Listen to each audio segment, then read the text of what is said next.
नमस्कार, मैं हूं सर्वमित्र और हरियाणा विशेष में आप सभी का स्वागत है। हरियाणा विशेष में आज हम बात करेंगे कब सुधरेंगी स्वास्थ्य सेवाएं। डॉक्टर को भगवान का रूप माना जाता है। डॉक्टर जिंदगी बचा भी सकता है और कई बार डॉक्टर की वजह से जान चली भी जाती है। हम चर्चा करेंगे कि सरकारी अस्पताल में तो बहुत बार लापरवाही की खबरें आती हैं, लेकिन अगर निजी अस्पताल में भी लापरवाही की वजह से किसी की जान चली जाए तो फिर भरोसा किस पर किया जाए।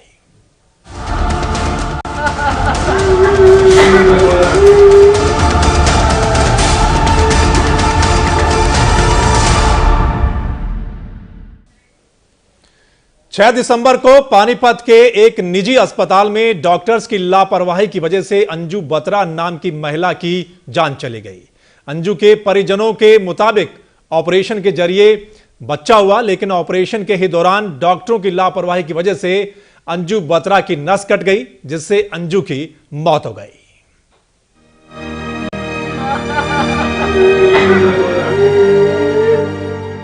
इस मासूम की आंख खुलने से पहले ही इसकी मां अंजू बत्रा ने अपनी आंखें बंद कर ली। क्यों ये बच्चा अपनी मां को देख नहीं पाएगा? क्यों ये बच्चा अपनी मां के प्यार और आंचल से दूर रहेगा? इसके पीछे वजह क्या है? वजह है पानीपत के एक निजी अस्पताल के लापरवाह डॉक्टर्स। ये कहना है अंजू बत्रा के पति तरुण बत्रा का। दरअसल 6 दिसंबर को गर्भवती अंजू बत्रा को निजी अस्पताल में भर्ती करवाया गया, जहां अंजू बत्रा की डिलीवरी ऑपरेशन के जरिए करने की बात कही गई। ऑपरेशन हुआ, बच्चा स्वस्थ पैदा भी हुआ, लेकिन बच्चा पैदा होने के बाद डॉक्टर्स ने अंजू की केयर नहीं की। डॉक्टर्स अंजू को छोड़कर चले गए, किसी ने कोई सुध नहीं ली। इस दौरान अंजू की तबीयत लगातार बिगड़ती रही, लेकिन कोई डॉक्टर अंजू की गंभीर हालत को संभालने नहीं पहुंचा। जब परिजनों ने अंजू को इलाज के लिए दिल्ली ले जाने की बात कही तो डॉक्टर्स ने कहा कि आपके पास ज्यादा पैसे हैं। हमने इनसे ये भी कहा कि अगर आपके बस में नहीं आए तो हम दिल्ली जाना चाहते हैं। इनकी वर्डिंग ये थी कि आपके पास पैसा ज़्यादा है, तो हम फिर उनकी बात पे एग्री कर गए। अंजू की हालत जब हद से ज्यादा खराब होने लगी तो संजीवनी अस्पताल के डॉक्टर्स ने अपने हाथ खड़े कर दिए और अंजू को दिल्ली रेफर करने की बात कही। परिजन उस पर भी तैयार हो गए, लेकिन अस्पताल एम्बुलेंस जल्द मुहैया नहीं करवा पाया और एम्बुलेंस 10 बजे की बजाय 12 बजे पहुंची। आखिरकार जैसे तैसे अंजू को दिल्ली ले जाया गया और वहां के जयपुर गोल्डन अस्पताल की इमरजेंसी में भर्ती करवाया गया, लेकिन वहां डॉक्टर ने उसे मृत घोषित कर दिया। हमारे हाथ से केस निकलता जा रहा है, तो हम इसे दिल्ली रेफर करना चाहते हैं। आप बताओ क्या करना चाहते हैं? तो मैंने कहा कि जैसे आप ठीक समझो वैसे करो, बाकी आपने किया गलत है हमारे साथ। ये आपको कल बताना चाहिए था शाम को कि दिल्ली रेफर ले जाना चाहते हो तो दिल्ली ले जाओ। उसके 10:30 बजे के बाद भी इनकी एम्बुलेंस नहीं आई। 2 घंटे बाद इनकी एम्बुलेंस आई। इतने में सब काम निपट चुका था। मेरी वाइफ जो इस दुनिया में नहीं। कुछ डॉक्टर की लापरवाही ने एक माँ, एक पत्नी, एक बहू, एक बहन और एक बेटी की जान ले ली। डॉक्टरों की लापरवाही ने एक नवजात से उसकी मां का आंचल छीन लिया। सवाल यही कि क्या अस्पतालों में लोगों की जिंदगी की यही कीमत होती है? ये सभी सवाल तब तक सामने आते रहेंगे जब तक लापरवाही से लोगों की मौत होती रहेगी। पानीपत से कुलवंत सिंह, एवं तहलका, हरियाणा। तो अंजू बत्रा की मौत पर संजीवनी अस्पताल के संचालक और डॉक्टर विजय गुप्ता ने इस लापरवाही के मामले पर किस तरह की प्रतिक्रिया दी है, वो भी आपको सुनाते हैं। मैं मान लो कि 100 मरीज ठीक करता हूँ और एक ठीक नहीं करता, तो 100 का तो क्रेडिट नहीं है ना। तो सुना आपने, क्या कहना है अंजू बत्रा की मौत पर पानीपत के संजीवनी अस्पताल के संचालक डॉक्टर विजय गुप्ता का। डॉक्टर साहब कह रहे हैं कि अगर वो 100 मरीजों को ठीक करते हैं और एक मरीज को ठीक नहीं करते तो 100 मरीजों को ठीक करने का क्रेडिट उनको नहीं मिलेगा। मतलब क्या यहाँ के डॉक्टर सिर्फ क्रेडिट के लिए मरीजों का इलाज करते हैं? कुल मिलाकर विजय गुप्ता इस पूरे मामले से अपना पल्ला झाड़ते हुए नजर आए। तो सिर्फ एक ही प्रॉब्लम थी कि उसकी नब्ज नहीं सेटल हो रही, ब्लड प्रेशर वगैरह सब कुछ बढ़ थी बस नॉर्मल, तो सेटल नहीं हो रही थी। तो मैंने कहा भाई देख बात ये है, मैं तो इस मामले में अनभिज्ञ हूँ, डॉक्टर DK सिंह तुम ऑपरेशन करने वाले, तुम जोश करने वाले, तुम्हारा काम तुम संभाल। इसके अलावा डॉक्टर विजय ने यह भी कहा कि अंजू बत्रा की डिलीवरी ठीक ढंग से हुई थी, लेकिन सुबह हुई डिलीवरी के बाद अंजू की तबीयत बिगड़ने लगी। तब जाकर संजीवनी अस्पताल की डॉक्टर ने अंजू के परिजनों को किसी दूसरे अस्पताल में शिफ्ट करने की बात कही।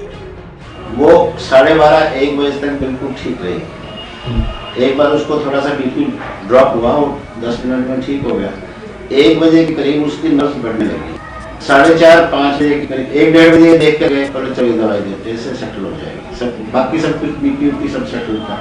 4:30-5 बजे के करीब वो पल्स उसकी काबू में नहीं आ रही थी। तो 5 बजे ये बोले कि भाई इसको आप हमारे यहाँ इसमें लाइफ केयर में जो इंटेंसिव ICU है उसमें शिफ्ट कर दो। इस तरह के मामलों में क्या डॉक्टर्स की जिम्मेदारी सिर्फ ऑपरेशन थिएटर तक ही होती है? क्या उसके आगे ऑपरेशन करने वाले डॉक्टर्स की कोई जिम्मेदारी नहीं बनती? लोग अच्छी स्वास्थ्य सेवाओं के लिए निजी अस्पतालों का रुख करते हैं, लेकिन निजी अस्पतालों में अगर लापरवाही देखने को मिलती है तो फिर लोग कहां जाएं? पानीपत से कुलवंत सिंह, एवं तहलका, हरियाणा। तो वहीं अंजू बत्रा के परिजनों की शिकायत पर पुलिस ने DDR दर्ज कर जांच के लिए इस मामले को पानीपत CMO के पास भेज दिया है। मैं तो यही प्रार्थना करता हूँ कि आगे किसी के साथ ना हो करें ये लोग। इनके खिलाफ कार्रवाई करने का इंसाफ चाहिए हमें। अंजू बत्रा के पिता प्रार्थना कर रहे हैं कि किसी के साथ ऐसा ना हो और आरोपी डॉक्टर्स के खिलाफ सख्त कार्रवाई करने की मांग कर रहे हैं। इस मामले में अंजू बत्रा के पति तरुण बत्रा ने 8 दिसंबर को पुलिस को मामले की शिकायत दर्ज करवाई है, जिसके आधार पर पुलिस ने DDR दर्ज कर ली है। 8 तारीख को तरुण बत्रा ने कंप्लेंट दी थी कि 7 तारीख को उनकी वाइफ अंजू संजीवनी हॉस्पिटल में ड्यूरिंग एग्जामिनेशन डिलीवरी के बाद एक्सपायर हो गई थी, जो 8 तारीख को हमारे को कंप्लेंट दी थी, जिसकी DD एंट्री कर दी क्योंकि उसमें कोई क्रिमिनल केस तो बनता नहीं। वहीं पुलिस ने मामले की जांच पानीपत के CMO को सौंप दी है और CMO की रिपोर्ट के बाद ही आरोपियों के खिलाफ कार्रवाई की बात कह रहे हैं। SP साहब से फॉरवर्डिंग लेटर लगवा के ओरिजिनल कंप्लेंट CMO साहब को भेज दी। अब CMO साहब उसमें इंक्वायरी करेंगे कि किसका फॉल्ट था। जो इंक्वायरी करने के बाद जो हमारे पास जैसी भी रिपोर्ट आएगी उसके हिसाब से कार्रवाई कर दी जाएगी। मामले की जांच पानीपत के CMO कर रहे हैं और CMO की जांच रिपोर्ट में क्या निकल कर आता है, इसके लिए जांच रिपोर्ट का इंतजार करना पड़ेगा। पानीपत से कुलवंत सिंह, एवं तहलका, हरियाणा। तो किस तरीके की लापरवाही का आरोप लगाया है परिजनों ने। उधर स्वास्थ्य मंत्री अनिल विज का स्वास्थ्य सेवाओं को लेकर क्या कुछ कहना है वो आप सुन लीजिए। बहुत कुछ खराब है स्वास्थ्य डिपार्टमेंट और स्वास्थ्य विभाग का स्वास्थ्य ठीक नहीं है। तो सारी चीज़ों को हम प्रायोरिटी वाइज एक एक चीज़ को ठीक करने का प्रयास करें।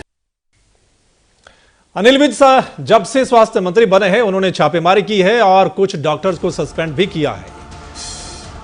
आप देख सकते हैं कुरुक्षेत्र में डॉक्टर को सस्पेंड किया, कैथल में सस्पेंड किया और पानीपत का एक केस सामने आया मीडिया के माध्यम से कि एक डॉक्टर की लापरवाही की वजह से जान चली गई, तो उस डॉक्टर को, लेडी डॉक्टर को निलंबित भी किया गया है। स्वास्थ्य मंत्री लगातार औचक निरीक्षण भी कर रहे हैं जो प्रदेश के अस्पताल हैं और खुद उनका कहना है कि जो स्वास्थ्य महकमा है वो खुद स्वस्थ नहीं है, उसको स्वस्थ किया जाएगा। तो आपने देखा लगातार रिश्वतखोरी पर रोक पता नहीं कब लगेगी, लगातार सामने आते हैं मामले। चलिए चर्चा हम जारी करते हैं। जिस तरीके से स्वास्थ्य विभाग में खासकर जो सरकारी महकमा है उसमें तो लगातार लापरवाही सामने आती है, लेकिन अगर निजी अस्पतालों में भी लापरवाही के मामले अगर सामने आते हैं तो यह बहुत बड़ा सवाल है कि वहां पर भी ऐसा क्यों हो रहा है। और परिजन ये आरोप लगा रहे हैं कि डॉक्टरों की लापरवाही से एक महिला की जान चली गई, ऑपरेशन के दौरान बच्चा स्वस्थ हुआ लेकिन वो महिला नहीं बच पाई। और इस चर्चा को शुरू करने से पहले मैं आपको बता दूं जो मेहमान हमारे साथ जुड़े हैं डॉक्टर रणवीर दहिया जी हमारे साथ जुड़े हैं रोहतक से, पीजीआई रोहतक से रिटायर्ड हैं ये डॉक्टर रणवीर दहिया जी। मेरे साथ प्रवीण अत्री साहब हैं जो कि इनेलो के प्रवक्ता हैं, मेरे साथ रंजीता मेहता जी हैं, कांग्रेस के नेता हैं, और वीर कुमार यादव जी बीजेपी के मीडिया प्रभारी हैं, वो मेरे साथ फोन लाइन पर मौजूद हैं। चलिए चर्चा को शुरू करने से पहले सबसे पहले मैं जाऊंगा डॉक्टर रणवीर दहिया जी के पास। डॉक्टर साहब, सरकारी अगर किसी डॉक्टर पर आरोप लगता है कहीं पर भी तो तुरंत कार्रवाई कर दी जाती है। मेरा सवाल फिर सुन लीजिए एक बार, अगर किसी भी सरकारी डॉक्टर पर कोई आरोप लगता है या खुद अब जिस तरीके से जो स्वास्थ्य मंत्री हैं छापेमारी कर रहे हैं तो कहीं पर लापरवाही सामने आती है तो तुरंत सस्पेंड कर दिया जाता है, लेकिन अगर किसी निजी अस्पताल के डॉक्टर पर कोई आरोप लगता है तो क्या कोई तुरंत कार्रवाई नहीं की जाती?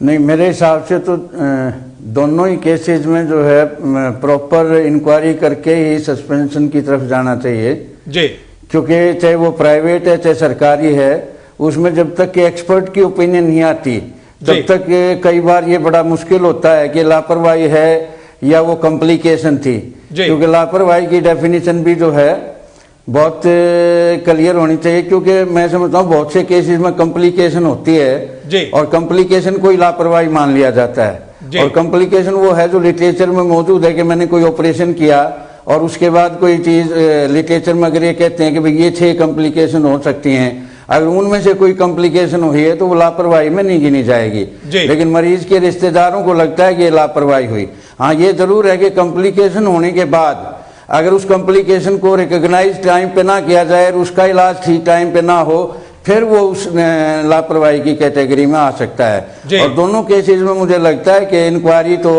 एक्सपर्ट करे और उसके बाद अगर लगे कि लापरवाही का केस है तो फिर वो उसमें आना चाहिए।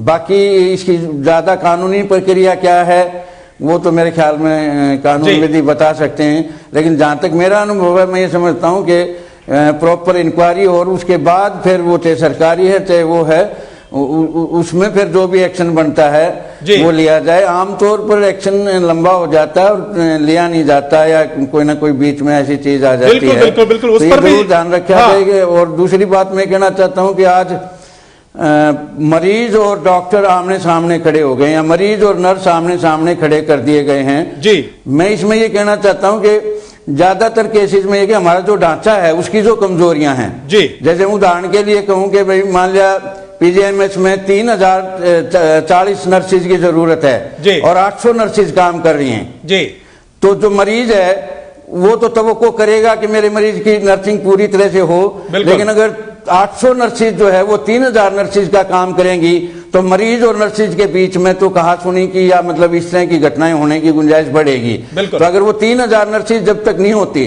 तो मैं समझता हूँ कि सिर्फ नर्स का ही कसूर नहीं है, हमारे ढांचे का भी वो है कि वो 3000 नर्सिस तो अब तक अगर उसमें नहीं है तो लाई जाए। इसी तरह से कैजुअलिटी का जो एक्सीडेंट इमरजेंसी डिपार्टमेंट है, मैं 3 साल इंचार्ज रहा और हम कोशिश करते रहे कि जो वहां जितना स्टाफ चाहिए वो पूरा हो जाए, लेकिन वो नहीं हो पाया। वही तो जब स्टाफ पूरा नहीं है तो मरीज तो आते ही समझेगा कि मेरे मरीज का इमीडिएट इलाज शुरू हो जाए, इमीडिएट सीटी स्कैन हो जाए। सीटी स्कैन की मशीन एक है और उसमें मान लिया 4 मरीज ऐसे हैं जिनका इमीडिएट सीटी स्कैन होना चाहिए, अगर उसमें 1.5 घंटा लगता है चौथे मरीज को, वो तो यही कहेगा ना कि डॉक्टर ने लापरवाही की, जबकि जो आप बोल रहे हैं इसमें नहीं है क्योंकि डॉक्टर साहब सुन लीजिए, मशीन ही एक है तो कैसे करेगा। डॉक्टर साहब सुन लीजिए, जो आप कह रहे हैं वो सही है कि सरकारी अस्पतालों में निश्चित तौर पर बहुत कमी है, डॉक्टरों की भी कमी है, नर्सों की भी कमी है और जो संसाधन होने चाहिए उनकी भी कमी है, लेकिन इसी को लेकर ही जो लोग हैं वो प्राइवेट अस्पतालों में जाते हैं, ज्यादा पैसा खर्च करते हैं ताकि सही तरीके से इलाज मिल सके। लेकिन अगर प्राइवेट अस्पताल में भी वो बातें सामने आती हैं सब कुछ होने के बावजूद भी, तो फिर लोग विश्वास किस पर करेंगे? इसमें मेरा ये कहना है कि सेंट्रल गवर्नमेंट ने एक एक्ट पास किया है नर्सिंग होम्स के लिए जी, लेकिन मुझे लेटेस्ट जानकारी नहीं है कि हरियाणा में उसकी क्या पोजीशन है। प्राइवेट नर्सिंग होम्स के लिए एक एक्ट पास होना था जो सेंट्रल गवर्नमेंट पास कर चुकी है, लेकिन as far as I know मेरे ख्याल में हरियाणा में वो एक्ट अभी नहीं बना है जी। तो वो एक्ट बनेगा, उसमें भी फिर जो है देखना पड़ेगा कि कॉर्पोरेट सेक्टर का अगर कोई नर्सिंग होम है तो उस, क्योंकि इसमें कैटेगरीज नहीं बनाई गई जी। हैं, उस एक्ट में ये कहा गया है कि सबको एक खाते में रख दिया गया। एक जो ए ग्रेड का हॉस्पिटल है उसको भी उसी खाते में, बी ग्रेड का है उसको भी, सी ग्रेड का है उसको भी। तो इससे मुझे लगता है कि एक्ट प्रॉपरली बने, जिसमें मतलब अलग अलग लेवल के जो हॉस्पिटल हैं उनके अलग अलग मापदंड हो और उसके हिसाब से एक्ट हो, तो मेरे ख्याल में काफी ये जो लापरवाही है या इस तरह के इंस्टांसेस होते हैं उन पे चेक लगाया जा सकता है। ये तो हरियाणा के सरकारी मतलब हेल्थ विभाग के लोग बता सकते हैं कि उस एक्ट की लेटेस्ट पोजीशन क्या है, वो प्रोसेस में था, पास हुआ है या नहीं हुआ है। बिल्कुल बिल्कुल, डॉक्टर साहब आपके पास आएंगे और जानने की कोशिश भी करेंगे जो आपने कॉम्प्लिकेशन और लापरवाही दो अलग चीजें बताई हैं, हमारे दर्शकों को पता लग सके इसके बारे में भी वो भी आपसे जानेंगे। हमारे साथ और भी मेहमान बने हुए हैं, वीर कुमार यादव जी हमारे साथ फोन लाइन पर मौजूद हैं। वीर कुमार जी, कोशिश की जा रही है आपकी सरकार की ओर से, खासकर स्वास्थ्य मंत्री की ओर से, सबसे ज्यादा एक्टिव मोड में जो नजर आ रहे हैं वो स्वास्थ्य मंत्री ही नजर आ रहे हैं और लगातार छापेमारी भी कर रहे हैं, सस्पेंड भी किया जा रहा है स्वास्थ्य कर्मियों को। लेकिन जो प्राइवेट इंस्टीट्यूट्स हैं, प्राइवेट अस्पताल हैं, क्या उनको लेकर भी सरकार गंभीर है? देखिए, कुछ प्रोफेशन ऐसे होते हैं जो केवल प्रोफेशन नहीं है बल्कि उनकी सेवाओं को लोग दूसरे नजर से देखते हैं। यानी अगर मैं मोटे तौर पर कहूं तो डॉक्टर को भगवान के बाद लोगों में जिस प्रकार से डॉक्टर्स में विश्वास है कि नई जिंदगी देंगे, स्वास्थ्य देंगे, तो उस दृष्टि से जो कुछ आजकल हॉस्पिटल में जो हमारे माननीय हेल्थ मिनिस्टर ने निरीक्षण किए और अभी जो डॉक्टर साहब बोल रहे थे कि स्टाफ की कमी है, ये तो ठीक है, लेकिन जहाँ स्टाफ है वो भी नादाद रहता है।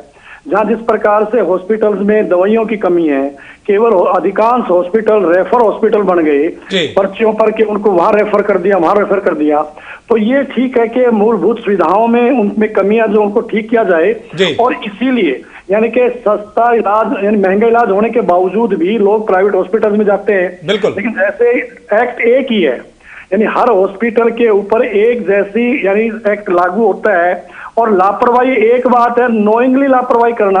आपने अधिकांश देखा होगा, कहीं ऑपरेशन में कैंची अंदर रह गई, कहीं रुई अंदर रह गई, कहीं पर यानी कि डॉक्टर को ठीक प्रॉपर ट्रीटमेंट के साथ साथ उसको प्रॉपरली उसको यानी देखभाल नहीं की। ऐसी बहुत सी चीजें होती हैं जो कई बार। तो आज जो हरियाणा में एक स्थिति बनी है कि हरियाणा के हॉस्पिटल्स में बहुत बड़ी संख्या में ऐसे डॉक्टर्स हैं जो केवल और केवल शहरों में रहते हैं, डेपुटेशन पर है, और अधिकांश यानी भारत की अधिकांश जनसंख्या और विशेषकर प्रदेश में लोग गाँव में रहते हैं।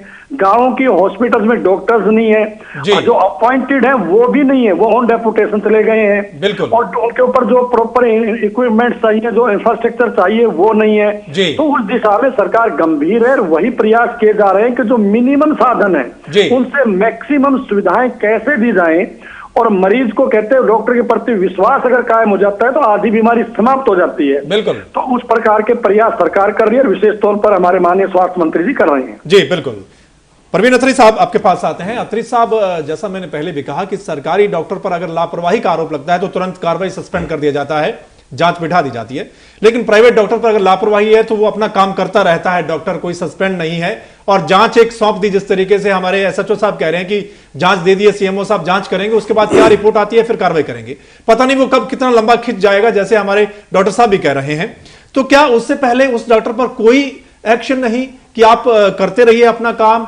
पूरा परिवार आरोप लगा रहा है कि हमने 2 दिन पहले ही कहा था कि हम दिल्ली जाना चाहते हैं, हमें भेज दीजिए, लेकिन डॉक्टर मना कर रहे हैं और अगले दिन खुद कहते हैं कि नहीं, इसको दिल्ली ले जाए। देखिए सर्वमित्र जी, पहली चीज तो ये है, जैसे डॉक्टर साहब ने भी बात कही थी कि कॉम्प्लिकेशन और लापरवाही जी, लेकिन यहाँ पे एक बड़ा सवाल ये भी हो जाता है कि जब कई कॉम्प्लिकेशन डॉक्टर की लापरवाही से पैदा हो जाती है। बिल्कुल। तो एक तो इंपॉर्टेंट चीज ये है कि अगर इस तरह का केस होता है, इस तरह की जो जैसा ये अभी हादसा हुआ पानीपत के अंदर, इंपॉर्टेंट है कि इस तरह के केसेस में इंक्वायरी फास्ट हो, इमीडिएट हो। बिल्कुल। हालांकि प्राइवेट डॉक्टर्स के साथ भी कानून में प्रोविजन है, उनका लाइसेंस कैंसिल हो सकता है, उनके जो हॉस्पिटल की जो परमिशन है वो कैंसिल हो जाती है। लेकिन इंपॉर्टेंट चीज ये है कि अगर न्याय है तो न्याय समय पे मिले, समय रहते मिले, बहुत ज्यादा इंपॉर्टेंट है। अब इंक्वायरी चली गई, इंक्वायरी हो रही है, इंक्वायरी पे मतलब वो डिले तो नेचुरली परेशानी का कारण बनेगा। और कई बार होता यह है कि इस तरह के डॉक्टर भी प्रैक्टिस करते रहते हैं जो एक्चुअल प्रैक्टिस के काबिल ही नहीं है। पंचकुला में एक बहुत बड़ा हादसा हुआ था, आपको भी शायद पता होगा कि वो डॉक्टर नहीं थे, उसके बावजूद वो हॉस्पिटल रन कर रहे थे। लेकिन यहाँ सर्वमित्र जी एक और बात है बड़ी इंपॉर्टेंट। अभी जैसे बीजेपी के प्रवक्ता अपनी बात में उन्होंने बोला कि हॉस्पिटल में दवाइयां नहीं है। देखिए, हरियाणा में स्वास्थ्य सेवाएं बहुत लचर हालात में है, इसमें कोई संदेह नहीं है। हरियाणा में स्वास्थ्य सेवाओं के ऊपर ध्यान ही नहीं दिया गया पिछले कुछ सालों से। लेकिन एक चीज मैं जरूर कहूंगा कि भारतीय जनता पार्टी की सरकार आई, अनिल विज स्वास्थ्य मंत्री हैं, उन्होंने कई हॉस्पिटल्स का विजिट भी किया। लेकिन ठीक है, सरकार अभी नहीं है, सरकार को 1.5 महीना हुआ है, ये तो मैं मानने के लिए तैयार हूं कि आपको नया हॉस्पिटल बनाना पड़ेगा, उसके लिए टाइम चाहिए। आपको अगर कोई ऑपरेशन थिएटर नया तैयार करना, उसके लिए टाइम चाहिए। लेकिन कुछ बुनियादी सुविधाएं जैसे मेडिसिन उनमें से एक है, इसके लिए आपको समय की जरूरत नहीं है। आप इस बात को मान भी रहे हैं कि दवाइयां उपलब्ध नहीं है, तो आपको 1.5 महीने में एटलीस्ट इस तरह के हालात जरूर बना देने चाहिए थे कि हॉस्पिटल में दवाइयां मौजूद रहे, दवाइयां उपलब्ध हों, स्टाफ मौजूद रहे। ये बात भी एक और है, जैसे अभी एक दिन मैं भी साहब का बयान पढ़ रहा था कि 34 डॉक्टर जो है पूरी स्वास्थ्य सेवाओं को देख रहे थे। लैक ऑफ डॉक्टर्स की बात है। देखिए, गवर्नमेंट एटलीस्ट ऐसा इंतजाम तो कर सकती है कि जो बेसिक जरूरतें हैं वो कम से कम लोगों को उपलब्ध हो। लेकिन इस वक्त जो स्वास्थ्य सेवाओं के हालात हैं पूरे हरियाणा के अंदर, अभी डॉक्टर साहब ने भी बात की थी कि जो रूरल एरिया है बेसिकली, देखिए गवर्नमेंट एटलीस्ट डॉक्टर्स को इस लेवल पे मोटिवेट कर सकती है कि वो ग्रामीण इलाके में जाके लोगों का इलाज कर सके, ग्रामीण इलाके में जाके लोगों को सेवा दे सके। और मैं बहुत से कंट्रीज में डॉक्टर, देखिए जब डॉक्टरी पढ़ के आते हैं, एक ओथ लेते हैं, उस ओथ में वो इस बात की ओथ लेते हैं कि वो लोगों की सेवाएं करेंगे। हालांकि धीरे धीरे वो जो सेवा भाव का शब्द है वो थोड़ा कम होता चला गया, लेकिन कहीं ना कहीं हम इस तरह की सुविधाएं डॉक्टर्स को देके या मोटिवेशन देके इस लेवल पे मेंटली उनको तैयार कर सकते हैं कि वो ग्रामीण इलाकों में, क्योंकि स्वास्थ्य सेवाएं तो सभी लोगों का अधिकार है। और अभी हालात ये है कि हरियाणा में बहुत से इलाके तो ऐसे हैं सर्वमित्र जी जहां पे सड़कें नहीं है, हॉस्पिटल तो बहुत दूर की बात है। और पिछले कुछ सालों से गवर्नमेंट ने इसके ऊपर फोकस भी नहीं किया। तो हम अपने स्वास्थ्य मंत्री से ये उम्मीद जरूर करेंगे कि कम से कम समय के अभाव या कम समय का बहाना ना लेके एटलीस्ट जो बेसिक कम्युनिटीज उनको पूरा बिल्कुल, जो सरकारी अस्पताल है उनकी दशा तो सुधरनी ही चाहिए और बिल्कुल स्वास्थ्य मंत्री कोशिश भी इसकी कर रहे हैं। लेकिन जो प्राइवेट अस्पतालों की जो बाढ़ है, रंजीता मेहता जी हमारे साथ है। रंजीता मेहता जी, एक्चुअली सरकारी हॉस्पिटल में कौन जाता है? या तो गरीब लोग जाते हैं और जो भी अपने आप में कैपेबल होता है वो सरकारी हॉस्पिटल में ना जाकर प्राइवेट हॉस्पिटल में जाता है, कोई रिस्क नहीं लेना चाहता, वहां मोटी फीस भी दी जाती है, लेकिन वहां पर भी लापरवाही हो सकती है। अगर सरकारी हॉस्पिटल में हो सकती है तो प्राइवेट हॉस्पिटल में भी लापरवाही हो सकती है, लेकिन वहां पर कोई शिकंजा नहीं कसा जाता। क्या लगता है कि सरकारों को इस और भी ध्यान देना चाहिए कि जो इतनी बाढ़ आ गई प्राइवेट हॉस्पिटल की, लेकिन कोई मॉनिटरिंग नहीं, कोई चेक नहीं कर रहा और जैसा डॉक्टर चाहते हैं, जितनी फीस चाहते हैं वो लिए जा रहे हैं? देखिए सरमिता जी, इस चीज़ में बहुत बिल्कुल मैं सहमत हूँ। सबसे पहले हम बेसिक मुद्दा देखें कि ये प्रॉब्लम्स आती क्यों हैं। सबसे बड़ी कमी हमारे हरियाणा में या पूरे विश्व में ये है कि हमारे पास डॉक्टर्स की बहुत कमी है। अभी पीछे 4 महीने पहले हमने 450 डॉक्टर्स की भर्ती भी की थी, पर फिर भी कहीं ना कहीं डॉक्टर्स की कमी महसूस की जाती है।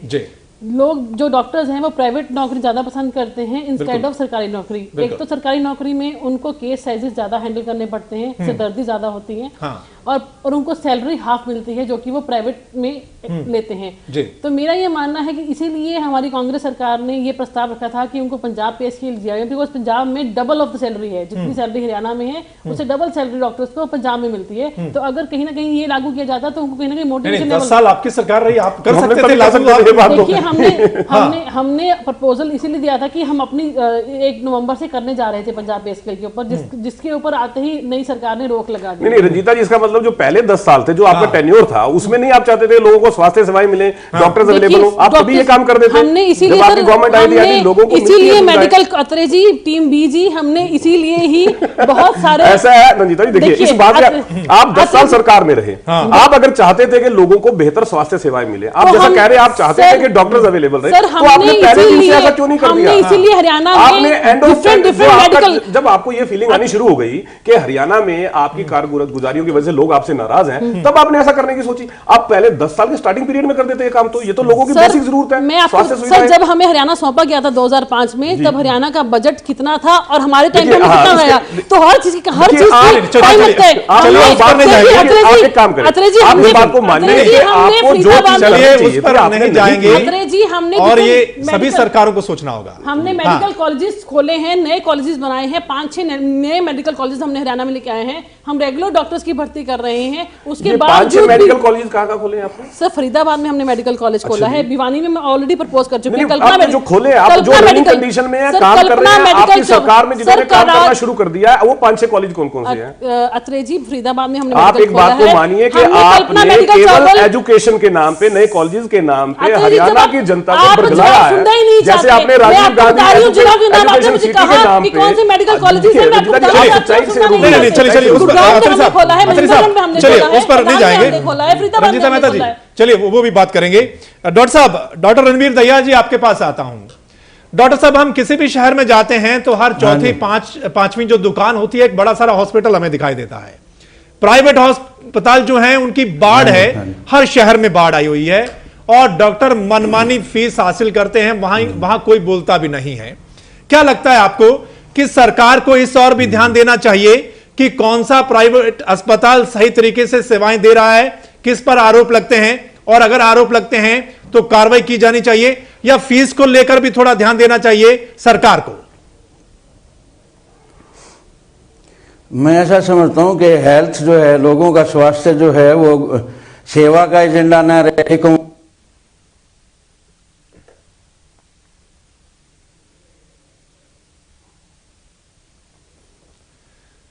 तो डॉक्टर साहब, वो जो है 2.5 करोड़ में डॉक्टर अगर एमसीएच करके नर्सिंग होम खोले, उसमें 2.5 करोड़ लगाए जी, तो क्या ये उम्मीद की जा सकती है कि 4-5 करोड़ लगा के वो मरीज को उस एंगल, एक ह्यूमन एंगल से देख सकता है? जाहिर है उसमें एक ये भावना पैदा होगी कि आए हैं जी, वो मेरा ब्याज तो कम से कम निकले।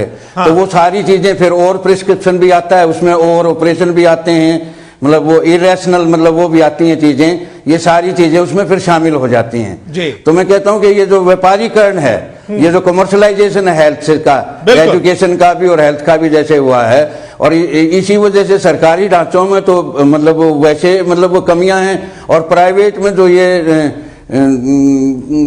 फैल रहे हैं, मतलब जो है नर्सिंग होम, इन पे जैसे मैंने कहा कि मुझे हरियाणा के बारे में लेटेस्ट नहीं पता है, ये पता है कि सेंट्रल लेवल पर लोगों के, पेशेंट्स के और पब्लिक के इंटरेस्ट को सेव करने के लिए एक्ट पास हुआ है, उसके हिसाब से स्टेट्स ने अपना अपना एक्ट बनाना है। हरियाणा का मुझे ये पता लगा था कि कुछ प्राइवेट डॉक्टर्स ने वो अपनी की थी, लॉबिंग की थी और कहा था कि अभी ना बने, वो प्रोसेस में था, वो बन गया तो देखा जाए कि वो प्रॉपरली बने, वो अलग अलग कैटेगरी के हॉस्पिटल पे उसके प्रॉपर कानून बने, जिससे कि उसमें मिनिमम प्राइवेट में, नाम तो प्राइवेट है लेकिन वो फैसिलिटीज ही नहीं है, मतलब बहुत ही अनट्रेंड लोगों को वहां रखते हैं लोग, ताकि कम फीस दी जाए, बहुत ही ऐसे मतलब वो मिनिमम के साथ काम करके मैक्सिमम प्रॉफिट बनाने की जो पूरी धारणा है, उसमें कुछ लोग डॉक्टर्स हो सकते हैं ह्यूमन पक्ष से काम करते हैं। मैं ऐसा नहीं कहता कि प्राइवेट सारा खराब हो गया है, हाँ। लेकिन टेंडेंसीज ये काफी नजर आती हैं कि प्राइवेट में भी मरीज उस तरह से मतलब कोई बेहतर।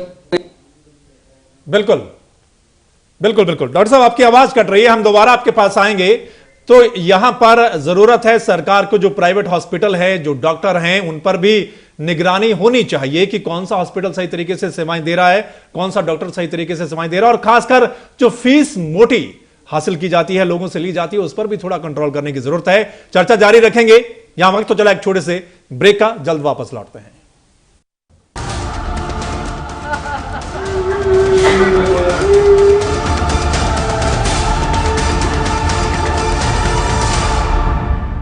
ब्रेक के बाद आप सभी का स्वागत है दोस्तों। चर्चा हमारी चल रही है, जो स्वास्थ्य सेवाएं हैं क्या वो सही हैं प्रदेश में, और अगर जो स्वास्थ्य मंत्री अनिल विज साहब लगातार औचक निरीक्षण कर रहे हैं, क्या सरकारी महकमे के अलावा जो प्राइवेट अस्पताल हैं उनके बारे में भी देखा जाएगा, एक निगरानी कमेटी बनाई जाएगी, इस पर भी हमारी चर्चा है। वीर कुमार यादव जी हमारे साथ बने हुए हैं, बीजेपी के मीडिया प्रभारी हैं। वीर कुमार जी, अभी तक जो खेल मंत्री, जो स्वास्थ्य मंत्री हैं, लगातार निरीक्षण तो कर रहे हैं, कार्रवाई की बात भी कर रहे हैं, लेकिन सिर्फ सरकारी स्वास्थ्य महकमे के बारे में क्या उम्मीद करनी चाहिए कि जो प्राइवेट अस्पताल हैं उनके बारे में भी सरकार देखेगी, कोई निगरानी कमेटी बनाएगी, या उन पर भी ध्यान रखा जाएगा, वहां पर भी स्वास्थ्य सेवाएं ठीक हो और लापरवाही ना हो पाए, और अगर लापरवाही हो तो वहां पर भी कार्रवाई होनी चाहिए? लेकिन निश्चित तौर पर भी फिलहाल क्योंकि स्वास्थ्य मंत्री जी का जो ज्यादा ध्यान है वो केंद्रित है सरकार से जो संबंधित जो विभाग है, स्वास्थ्य विभाग, जो सीधा जुड़ा हुआ है जी, और उसमें 2-3 बातों पर उन्होंने विशेष ध्यान दिया है कि एक तो ग्रामीण क्षेत्रों में डॉक्टर्स की हाजिरी सुनिश्चित हो, जो डॉक्टर यानी हॉस्पिटल्स में दवाइयां जो विशेषकर जो बहुत ही आवश्यक दवाइयां हैं वो उपलब्ध हो जी। और तीसरा उन्होंने जो बजट एलोकेशन है वो जो सरकार आज पिछली सरकार में जिस प्रकार का स्वास्थ्य विभाग में जो बजट एलोकेट होता था उसमें बढ़ोतरी हो, ये कुछ चीजें ऐसी उन्होंने वहां केंद्रित किया है। और मैं समझता हूं कि प्राइवेट हॉस्पिटल्स पर भी निश्चित तौर पर इस दिशा में भी उनको जरूर सोचना भी चाहिए, क्योंकि अधिकांश जो आजकल जो प्राइवेट हॉस्पिटल्स हैं वो सेवाओं की बजाय पैसे कमाने की होड़ हो गई है। और जो अभी डॉक्टर साहब कह रहे थे कि प्राइवेट हॉस्पिटल्स में बहुत बड़ा खर्चा होता है, ये बिल्कुल ठीक है कि दिखावा है, इक्विपमेंट्स का है, इंफ्रास्ट्रक्चर का है, बिल्डिंग का है, लेकिन इसके साथ जो सुविधाएं हैं वो अगर आम आदमी गरीब व्यक्ति हो यानी आम सरकारी हॉस्पिटल की बजाय प्राइवेट हॉस्पिटल में मात्र इसलिए जाता है कि वहां पर उनको दवाइयों में सुविधा मिलेगी, अच्छी दवाइयां मिलेंगी, देखभाल अच्छी होंगी, अच्छे डॉक्टर्स होंगे, लेकिन वहां भी उस प्रकार की जिस पर अनेक घटनाएं आज हरियाणा में हो रही हैं, तो प्राइवेट हॉस्पिटल्स भी एक प्रकार से इस प्रकार की लापरवाही हुई है, उधर भी ध्यान केंद्रित किया जाएगा। लेकिन मूलतः फिलहाल जो है स्वास्थ्य मंत्री जी का जो ध्यान केंद्रित है वो सरकारी हॉस्पिटल जो गरीब व्यक्ति के लिए है और विशेषकर ग्रामीण क्षेत्रों में है, वहां मूलभूत सुविधाएं उपलब्ध हो, दवाइयां उपलब्ध हो, डॉक्टर हो, बिल्डिंग ठीक हो, इंफ्रास्ट्रक्चर अच्छा हो, इस दृष्टि से उनका ज्यादा ध्यान केंद्रित है। प्राइवेट हॉस्पिटल्स पर भी निश्चित तौर पर कार्रवाई भी करेंगे, चिंतन भी करेंगे, इस दिशा में कोई ना कोई ठोस उपाय करेंगे, ये भी मैं समझता हूँ कि जरूरी है, उस दिशा में वो सोच रहे होंगे। चलिए, अच्छी बात है, सोचना भी चाहिए ताकि प्राइवेट अस्पतालों पर भी नजर रहे सरकार की, क्या वहां सही तरीके से काम हो रहा है या सही तरीके से फीस भी हासिल की जा रही। मोटी फीस लेते हैं जो प्राइवेट अस्पतालों के डॉक्टर होते हैं। अतरी साहब आपके पास आते हैं। अतरी साहब, जिस तरीके से ये प्राइवेट हॉस्पिटल का जो धंधा है, जिस तरीके डॉक्टर साहब भी हमें बता रहे हैं कि जो बिल्डिंग बनाई जाती है, करोड़ों रुपया खर्च किया जाता है, उसमें इक्विपमेंट भी रखे जाते हैं, हालांकि वो अंदर है या नहीं, लेकिन बाहर बोर्ड बड़ा सारा लगा दिया जाता है कि यहाँ ये फैसिलिटी है, ये फैसिलिटी है, लेकिन आज तक किसी भी सरकार ने इस बारे में नहीं सोचा। जितने भी हॉस्पिटल बढ़ रहे हैं, बढ़ने दो, जितनी मर्जी बिल्डिंग बनती है बनने दीजिए, हालांकि कोई वहां देखने भी नहीं जाता होगा कि वाकई में जो इन्होंने लिख रखा है वो अंदर है भी या नहीं है। आज जरूरत है इस चीज की कि इस पर भी गौर करना चाहिए। सर मित्र जी, देखिए, हॉस्पिटल की बात तो सेकेंडरी है। सबसे पहले तो ये आता है कि जो डॉक्टर की पढ़ाई करके आता है डॉक्टरी, वहां पे डोनेशन देके तो वो एडमिशन लेता है, लाखों रुपए की डोनेशन दी जाती है, फिर वो एडमिशन होता है। जब डॉक्टर पढ़ाई अपनी पैसे देके पूरी करके आ रहा है तो पहली प्रायोरिटी तो उसकी ये होगी कि जो उसने डोनेशन का पैसा दिया उसका रिकवरी की तरफ ध्यान है। दूसरा, आप हैरान होंगे, ऐसे बहुत से हॉस्पिटल हैं जो लोग उन हॉस्पिटल को चला रहे हैं वो खुद डॉक्टर नहीं है, वो एक बिजनेसमैन है, व्यापारी है। उन्होंने एक हॉस्पिटल बनाया जिसके अंदर उन्होंने डॉक्टर्स को एज ए एम्प्लॉय रखा, बिल्कुल, और वो हॉस्पिटल को रन कर रहे हैं। तो सीधा मतलब ये हो गया कि अगर कोई आदमी व्यापारिक दृष्टि से हॉस्पिटल रन कर रहा है तो नेचुरली उसका फोकस प्रॉफिट कमाने पे है, उसका फोकस सेवा में नहीं है। जबकि हमारे यहाँ पे तो डॉक्टर को भगवान का दूसरा रूप बोलते हैं, सेवा भाव होना चाहिए, ये एक बड़ी प्रायोरिटी, और डॉक्टर नेचुरली होता भी है, क्योंकि डॉक्टर आपका जीवन बचाता है, डॉक्टर भगवान का दूसरा रूप माना जाता है, बिल्कुल। लेकिन अब बहुत बड़ी प्रॉब्लम ये आ चुकी है कि धीरे धीरे ये जो प्रोफेशन है मेडिकल प्रैक्टिशनर का, ये प्रोफेशन जो है इसमें व्यापारिक दृष्टिकोण बहुत तेजी से बढ़ा है। यस, बड़ी जरूरत यह है कि इसकी तरफ गवर्नमेंट ध्यान दे, प्राइवेट हॉस्पिटल्स के ऊपर किसी तरह का चेक रहे, क्योंकि देखिए कोई लिमिटेशन नहीं है फीस की, कितनी फीस चार्ज करते हैं, किस केस के लिए कितनी, कोई लिमिटेशन नहीं है। और हर हॉस्पिटल अपनी एडवर्टीजमेंट और अपनी पब्लिसिटी के हिसाब से अपने आप को फ्रेम कर लेता है और उस हिसाब से वो फीस चार्ज करते हैं। आम आदमी की पहुंच से बहुत दूर है, एक गरीब आदमी उन हॉस्पिटल में जाके ट्रीटमेंट ही नहीं करवा सकता। बिल्कुल, सबसे बड़ी जरूरत, देखिए मैं ये मानता हूं कि अगर सरकार जो बेसिक सुविधाएं हैं, स्वास्थ्य सुविधाएं, अगर सरकारी अस्पताल में उस स्तर की प्रोवाइड करे कि आम आदमी को उन हॉस्पिटल्स के स्तर की सुविधाएं सरकारी हॉस्पिटल में मिले, तो शायद एक अंकुश तो तभी लग सकता है। बिल्कुल, क्योंकि आज हालात ये है कि सरकारी अस्पताल की तरफ जाना ही नहीं चाहते, क्योंकि वहां पे वो सुविधाएं उपलब्ध नहीं है। बिल्कुल, तो इसलिए मजबूरी है लोगों का प्राइवेट हॉस्पिटल की तरफ जाना, क्योंकि सुविधाएं चाहिए। और आम आदमी जो है वो तो उन हॉस्पिटल की तरफ देख भी नहीं सकता, क्योंकि उनकी पहुंच में नहीं है कि वो डॉक्टर की फीस दे सकें या उस अस्पताल की सेवाओं का लाभ उठा सकें। इसलिए सरकार को चाहिए कि जो सरकारी सेवाएं हैं उनका जो क्राइटेरिया है या उनके जो स्तर है वो इस स्तर तक उठे कि लोगों को वो सेवाएं सरकारी हॉस्पिटल में बड़े सस्ते दर पे उपलब्ध हों, जिससे कि इस तरह की दुकानदारी पे रोक लग सके। बिल्कुल, दुकानदारी पर रोक लगनी चाहिए, व्यापारीकरण पर रोक लगनी चाहिए, बिजनेसमैन जिन्होंने हॉस्पिटल खोल रखे हैं उस पर भी रोक लगनी चाहिए। रंजीता मेहता जी आपके पास आते हैं। आपको लगता है कि सरकार का बहुत बड़ा एक रोल होता है कि प्रदेश में क्या कुछ सही हो रहा है, क्या कुछ गलत हो रहा है? अगर गलत हो रहा है तो उस पर शिकंजा भी कसा जाना चाहिए। और निश्चित तौर पर जिस तरीके से अत्री साहब कह रहे हैं कि अगर सरकारी हॉस्पिटल में अच्छी सुविधा वहां पर दी जाती है, लोगों को अच्छा इलाज वहां पर मिलता है और सस्ते दर पर मिलता है, तो लोग क्यों प्राइवेट हॉस्पिटल में जाएंगे? आपको लगता है कि बिल्कुल सरकार ऐसा कर सकती है, सरकार के पास इतने संसाधन हैं, इतना पैसा है कि सभी लोग अपना इलाज सरकारी अस्पताल में करवा पाए? देखिए सर मित्र जी, मेरा ये मानना है कि जिस तरीके की हमारी पॉपुलेशन बढ़ रही है उस तरीके की हमारी मेडिकल सुविधाएं इंक्रीज नहीं हो पा रही हैं उस प्रोपोर्शन में। क्योंकि बहुत बड़ी एग्जांपल मैं आपको यहाँ चंडीगढ़ पीजीआई की देती हूँ। मैं सेल्फ विक्टिम हूँ उस चीज की। जो फर्स्ट केस की मेरी डिलीवरी के लिए मैं पीजीआई में गई तो वहाँ पे जो मैटरनिटी वार्ड है वहाँ पे एक टाइम पे 40 से 42 लेडीज को वो एडमिट करते हैं, जबकि उनके पास जो बेड है वो सिर्फ 22 है। ओके। तो एक बेड को दो लेडीज शेयर करती हैं और जितना भी केसेस है वो जूनियर डॉक्टर्स हैंडल करते हैं जी। और बहुत तरीके की लापरवाहियां मैंने खुद भी देखी हैं। ओके। पर कहीं ना कहीं ये भी महसूस होता है कि अगर ये पढ़ी लिखी कौम है, इनको किसी डिफरेंट ढंग से हैंडल करना चाहिए। जैसे कि आज के हमारे स्वास्थ्य मंत्री कर रहे हैं, छापेमारियां हो रही हैं, सस्पेंशन हो रही है, तो this is not the solution. ये रोडवेज के एम्प्लॉइज तो है नहीं है कि धरने पे बैठ जाएंगे और सड़कों पे उतर आएंगे। ये क्या करते हैं, जहां पे इनको लगता है कि हमें तंग किया जा रहा है, सस्पेंड अपना नौकरी छोड़ी, रिजाइन किया और कहीं और जगह ज्वाइन कर लिया, बिकॉज हर जगह इनकी वो है, पूछ है। तो मेरा ये मानना है कि अब मैं आपको बहुत बड़ी एग्जांपल बताऊंगी 2008 की। 2008 में अनुराधा गुप्ता डॉक्टर थी जी, जिस पर थोड़ी सी सख्ताई हुड्डा सरकार द्वारा की गई, उनको एडिशनल प्रिंसिपल सेक्रेटरी बनाया गया था। तब 500 डॉक्टर्स ने इकट्ठे रिजाइन दे दिया था उनके पक्ष में। तो कहीं ना कहीं तब सरकार भी बेबस महसूस करती है अपने आप को जब ये लोग अपनी यूनिटी पे उतर आते हैं। तो मेरा ये मानना है कि सबसे ज्यादा डॉक्टर्स जो की कमी महसूस होती है उसको हम कैसे बढ़ा सकते हैं, उसकी ओर सबसे ज्यादा हमारा ध्यान होना चाहिए। और कहीं ना कहीं सरकार को प्राइवेट डॉक्टर्स जो काम कर रहे हैं उनके ऊपर भी एक चेक और एक गाइडलाइंस इशू होनी चाहिए कि वो इतने से ज्यादा फीस नहीं चार्ज कर सकते, चाहे वो किसी भी चीज की ट्रीटमेंट कर रहे हैं। बिल्कुल, तो तभी लोग जो हैं उनके साथ जस्टिस हो पाएगा और हर अप्रोचेबल जो डॉक्टर है वो हर पेशेंट को अप्रोचेबल होगा अगर उसकी फीस जेन्युइन हो। हाँ बिल्कुल। सर मित्र जी 1 मिनट लूंगा। देखिए एक बात तो मुझे बड़ी अच्छी लगी कि रंजीता जी ने बड़े स्पष्ट तौर पे इस बात को जरूर मान लिया, क्योंकि अभी ये बोल रही थी जिस तरह से पॉपुलेशन बढ़ रही है उस तरह से हमारे देश में स्वास्थ्य सुविधाएं नहीं दे पाए, नहीं आ पाई। तो इससे एक चीज तो बड़ी स्पष्ट है कि देश की आजादी को जितने साल हुए हैं उसमें बहुत बड़ी परसेंटेज में कांग्रेस की सरकार तो इन्होंने एक्सेप्ट किया है कि हम ये जो सुविधाएं, देखिए आपने ये बात बोली है, मैंने नहीं बोला, ये आपने एक्सेप्ट किया है कि उस तरह की सुविधाएं, मतलब आप हैरान, जिस देश को 60 साल आजादी को हो गए, जहां देखिए सरकार जो है 85% का टाइम जो है कांग्रेस सत्ता में रही, वो लोगों को वो स्वास्थ्य सुविधाएं उपलब्ध नहीं करवा सकी। और ये पहली बार रंजीता जी ने एक्सेप्ट किया, मुझे इस बात की बड़ी खुशी है, क्योंकि सच्चाई को माना इन्होंने किसी तरह से।